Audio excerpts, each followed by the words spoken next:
Hi there, welcome to this episode of Thai Food. I'm Ty, my son Shiloh's going to be helping me today. We're going to make our version of the Loops hot sauce, as some people know it, or Texas hot sauce, or chili sauce. You know, everybody's got a different name for it. Basically, it's a burger chili sauce that you put over your hot dogs when you're making Texas hots. So we're going to start by heating up our skillet here. Let's get it to about 275, kiddo. Yeah, go a little higher then, actually, 325. Yeah, that'll be good right there. Alright, we're going to get this heating up. And I've got some butter here. I'm going to, in a half a tablespoon. So we're going to add half a tablespoon of butter to this. Roughly.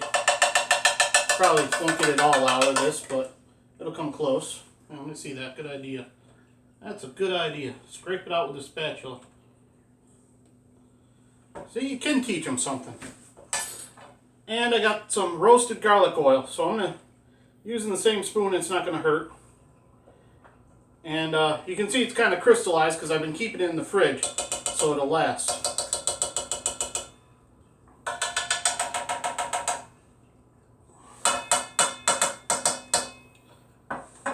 I guess that's all I'm getting out of that. We'll toss that in the sink. Alrighty, so that's coming up nicely here for heat wise.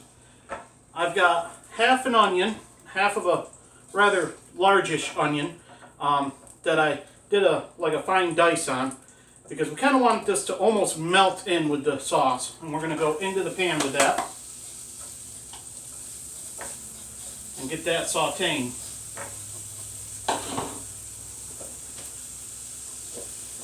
And you can see I've got an assortment of ingredients here. These are diced tomatoes with green chilies, Walmart brand actually, and they're relatively cheap, but the green chilies add a little bit of spice and some flavor as well. And flavor is key when I'm cooking, as far as I'm concerned. That's the most important thing, is flavor. And not burning it. That's doing a good job, kiddo. Just keep that moving like that. And I'm going to put a little salt on these onions. Try to bring out some of the moisture in them. And this is just a smoked sea salt. That was probably less than 1/8 of a teaspoon. So, you know, not a whole lot of salt. You just want a little bit in there. And we want to get these till they're almost translucent before we go in with our burger. And I've got 1 1/4 pounds of burger, and I don't know how good my camera is, or how good your eyes are, but this says it's seasoned. So that just means that we bought a 10-pound roll of burger, and I used my scale that I bought for $10 off eBay. It's a digital scale, and I put the container on there, zeroed it out, and I did 1 1/4 pounds of burger, which, you know, 16 ounces in a pound. So a 1/4 pound is 4 ounces. So I did basically 20 ounces of burger. And the reason I do 1 1/4 pounds is because I take into account that this is probably going to wind up as a burger. And if I want to do a true 1/4 pound burger, then I'm going to go a little bit extra on the 4 burgers I make out of this. So that means each burger is actually going to be 5 ounces instead of 4 ounces before cooking it. And that means that when you're done cooking it and all the shrinkages happen, you have a true 1/4 pound burger. That's the way I do it. Everyone's different. So these are looking good right now. I'm going to go ahead and add half a tablespoon of some roasted garlic. Now, had I not pre-seasoned the burger, I'd be adding more than this in there. But since I had already pre-seasoned it with garlic, we're only going half a tablespoon. And again, you don't have to use that much. If you want to use less, you can. But I like garlic. Doing good, kiddo. Yeah, just try not to touch it. It's hot. Is it splattering at you? Yep. Alright. At this point, I'm going to go in with the burger. Go ahead and start chopping that up and frying it, kiddo. Carefully. Here, let me show you. You take this and you just push down. And it starts breaking up.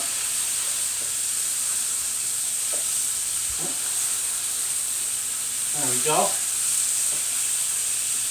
Doesn't break up too easily just yet, but you keep breaking it up like this, and eventually you'll have almost a fine mince of hamburger. You know, and then when you get it smaller, you can chop it a little bit better, okay? Okay. And we want to get a good sear on that. And while he's cooking that, careful. You all right? Yeah. I got a chili powder here. Well, chili seasoning mix by McCormick's. And I'm just going to do a couple teaspoons of that right in with the burger as he's frying it. A little bit on the counter. Another teaspoon here. There we are. That ought to be plenty of seasoning for that. So we'll add the tomatoes right towards the end here when we got this where we want it. Now, let me help you out here, kiddo. Getting a little stickage. Trying to get it chopped up.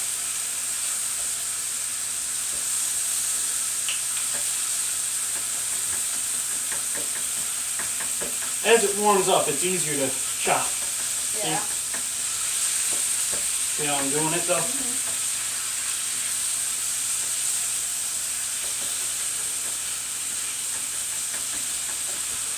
Keep working it around like that, okay? There you go, buddy. You're doing good. Alright, so I've got two different hot sauces here. I got my Frank's Red Hot Slammin' Sriracha that I like. And this one is a Buffalo Tom's. It says it's gourmet hot sauce. Now, I personally met Buffalo Tom. He was at the New York State Fair summer of, let's see, last year was 2018, so that was when it was. Summer of 2018, I was there in August. And he had a booth there, and he was giving out samples of this hot sauce. Now, this is a really flavorful hot sauce. Really flavorful. Not so much heat, though. It's actually a little milder than the Frank's Red Hot for heat-wise. But, not everyone can get this, obviously, right at the State Fair because it's only once a year. So, on the back, right about here, www.buffalotoms.com. Personally, go right to the website yourself, order it, you're good to go. I'll put that link at the bottom of the video as well. But just buffalotoms.com, and you can order the jars, order them by the case or whatever. I got 2 jars for $10 when I was there. A little bit expensive, but like I said, it's very flavorful, and I'm still on my first jar. I keep forgetting about it because it gets shoved to the back of the fridge on me. But, you know, that's what happens. Alright, we got to chop that up a little more. You want to keep chopping like this, kiddo. Because as you do this, you can move it around. Yep, it does that when it's frying. In a little bit, we're going to drain the grease off of this anyways. And then we'll be able to work on the rest of it.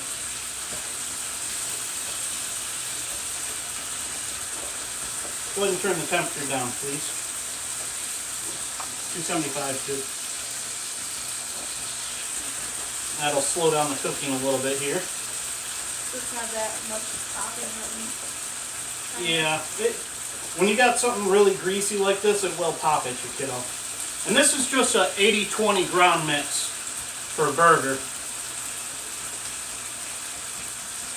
And I'd like it like a medium chop here. Nothing too coarse. A lot of this is probably juice too, kiddo, from the burger, because the burger's going to release some of its liquid that's in there. Yeah. And then the liquid evaporates.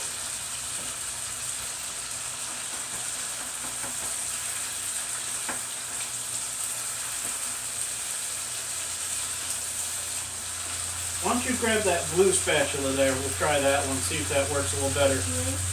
In the dish strainer. Oh, this one? Yeah. That might work a little better trying to chop it down. Don't be scared. It only hurts for a second when it pops at you.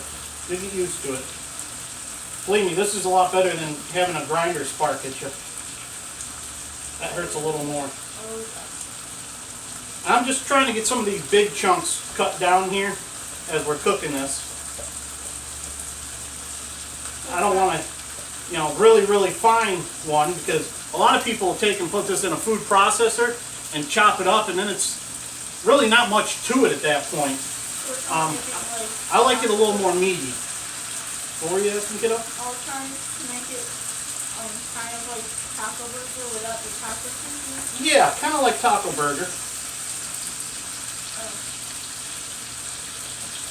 But Mommy doesn't quite chop her taco burger as fine as Daddy does. So, we're making it like Daddy's taco burger, not Mommy's. Mommy'd be done right at this point with the burger. She likes hers really chunky. So, just a variation of cooking. Go ahead and keep working it. I'm going to grab a measuring cup now and a strainer, because I want to strain the grease out of this.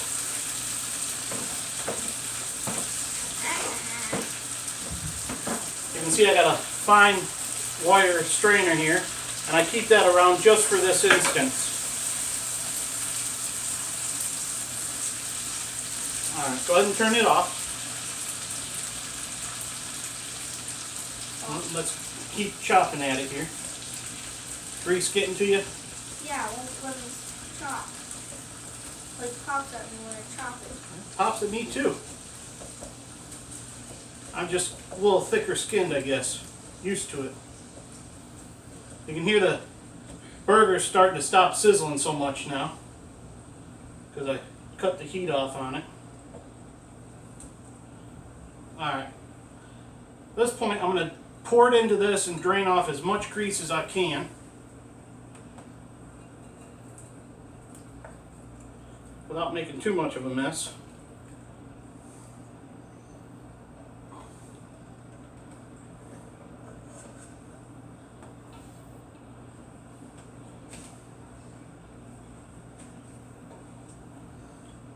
We want to do this because we don't want a really greasy chili sauce.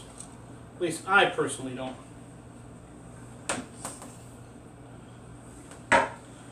There's that. Pick up what little bit I threw on the counter here. We're just going to let this sit for a little bit. While that's sitting, I'm going to take the opportunity to wipe the counter down here.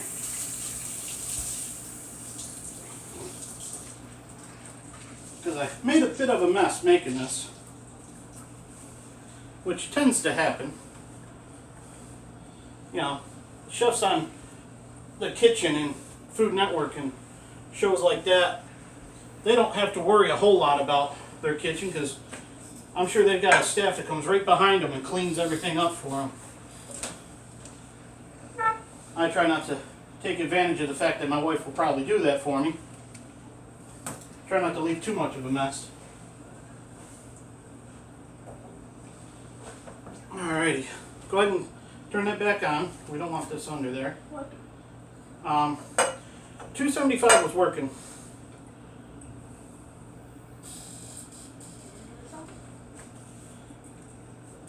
So as you can see, we got a good amount of fat out of this.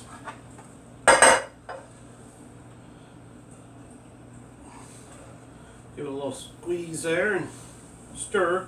Make sure I got a good amount out. Going back into the skillet with it now, as you can see. Here you go, kiddo.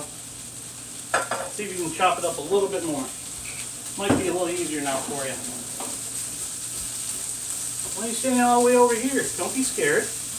Get very close to it. They shouldn't pop and splatter so much now, kiddo. At this point, I'm going to take the opportunity to add my hot sauce in. And I've just got 1 tablespoon here, so I'm going to do 1 tablespoon of the Buffalo Toms.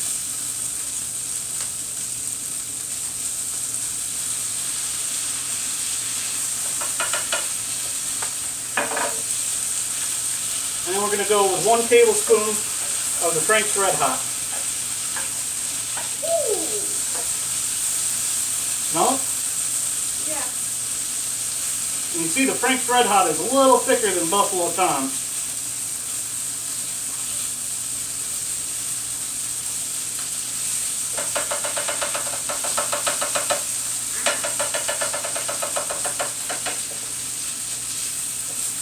And there we are. That's all the hot sauce we're putting in there.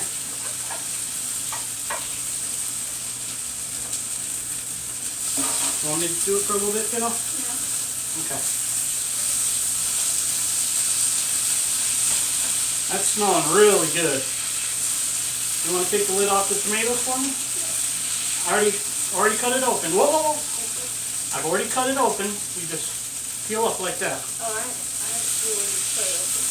That's because I used the safety cutter on it, kiddo.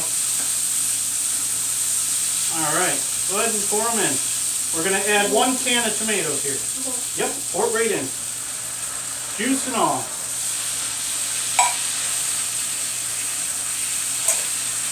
Now, all we're going to do at this point is let this saute all the way down till the juice disappears and the tomatoes start to break into the hot sauce here.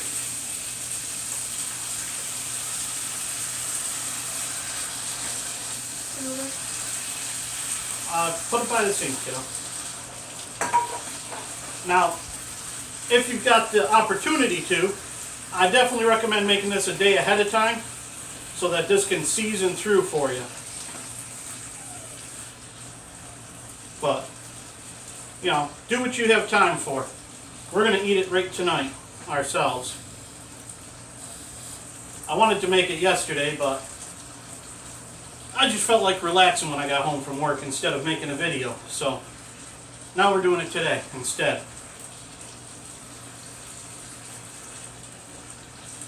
Now at this point, I want to, will you grab me a spoon, kiddo? I want to taste this and see what the flavor's like. See if it's meeting my expectations. Because it's not too late to add more seasoning if I need to.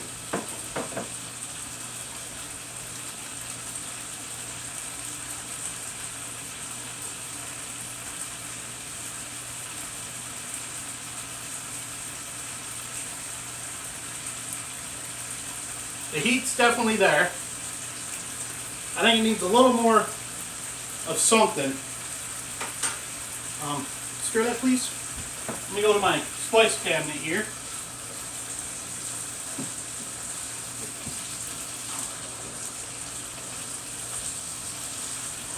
Okay, excuse me real quick. What I got is some ground cumin. And I'm just going to add half a teaspoon of ground cumin in here. And then we're going to check it and see if I like that. If not, I'm going to add a little more. Now this isn't anything fancy. It's just it says it's a roasted ground cumin by McCormick's. And I actually bought this at a BJ's up in New York before I moved. And it's a rather large container and it lasts quite a while. But that's one of the spices I like to use. I'm going to grab another spoon here and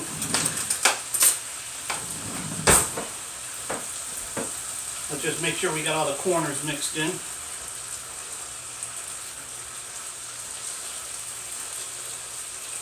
See how I mix one corner at a time instead of just pushing it around in the middle, okay?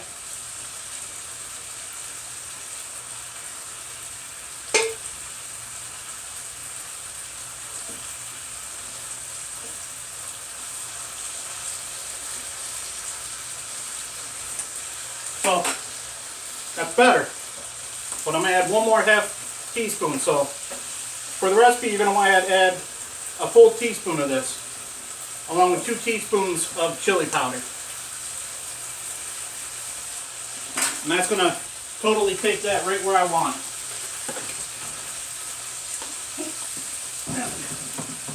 Throw things around in here. I think I need a bigger spice cabinet.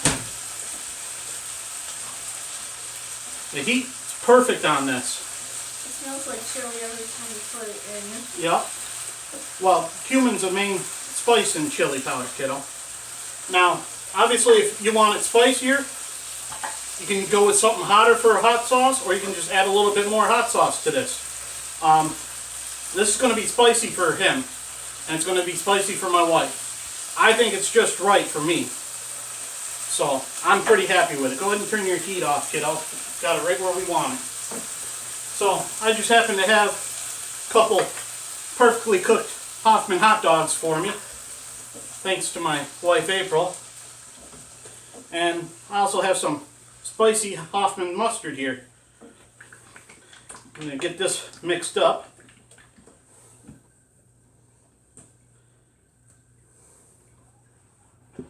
And we're going to go ahead and put this right on our hot dogs.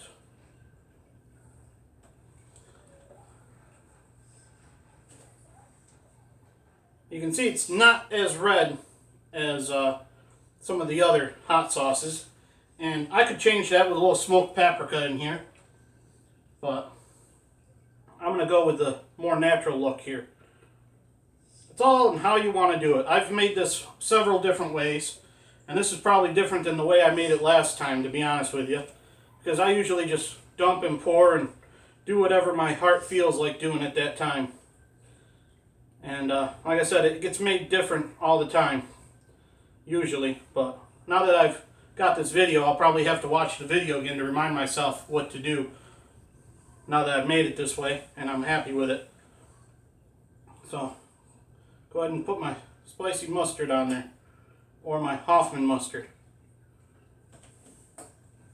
And Hoffman hot dogs are a really good hot dog. They're the best in my opinion.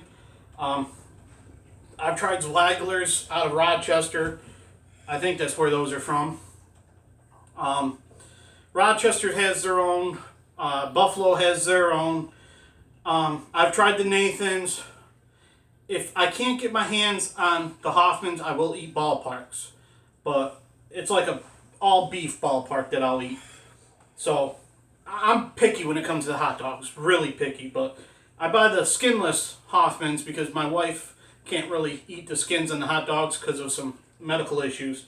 But otherwise, I'd buy the all natural casing. Either way, you can do this with a coney as well. They have skinless conies also. But there we have it. Texas Hot's my style. And I already know the hot sauce is good. I already know the hot dog's good. So we're just going to head right to the table with this and go eat. So thanks for tuning in. Feel free to subscribe to my YouTube channel. Don't forget the little bell icon so you can get notified when I upload another video. I'm also on Facebook under Thai Food for the Group. I'm on Twitter under Thai Food. And Instagram's Thai Food on YouTube. Have a good one.